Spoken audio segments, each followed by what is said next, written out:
India, a country with one of the youngest populations in the world, is paradoxically facing a significant challenge: low female labor force participation.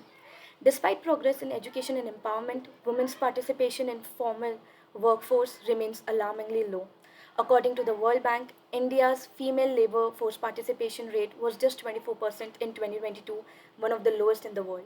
This means that out of all the women of working age, only a quarter are actively working or seeking work. Compare that to countries like China, where the rate is around 65%, or even Bangladesh, which has made impressive improvements. In India, this issue is just not about economics. It reflects deep rooted social, cultural, and structural barriers. Even as girls now surpass boys in higher education enrollment in some areas, they often drop out before entering the workforce due to family pressure, marriage pressure, safety concerns, or lack of supportive infrastructure. Here are few reasons for causing low female labor force participation. First, cultural norms and patriarchal mindset. Traditional gender roles often expect women to focus on household responsibilities. Working outside is still not considered ideal for many women, especially in rural areas. Second, lack of flexible jobs and workplace safety.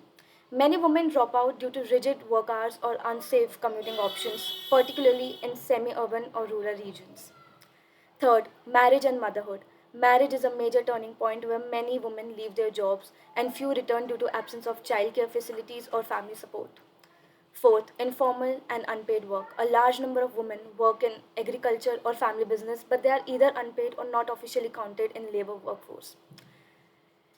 Low female labor force participation is just not a gender issue, it's an economic one. India is potentially losing out on $700 billion in GDP by 2025 due to gender disparity in workforce, according to a McKinsey report. With more women working, household income rises, children get better education, and economic growth accelerates. We cannot simply afford to leave half of the population behind. Some of the solutions could be encouraging flexible environment and work from home options, providing safe transport, public transport, and workplace safety laws, boosting female entrepreneurship through easy credit and training, better maternity benefits and affordable child care services. Last one, but not the least, gender sensitization in schools and colleges. Schemes like Mudra loans and Stand Up India are a good start, but their implementation must improve. The private sector must also step in with inclusive hiring practices and mentoring programs for women. But it's easier said than done.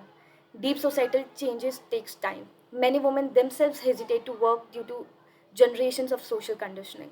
Moreover, policy gaps, lack of awareness, and fragmented efforts between state and central governments often slow down. So, it's often slow down the real impact. To truly become a 5 trillion economy, India needs its women to participate equally in its growth story. This is not just a matter of fairness, it's a necessity.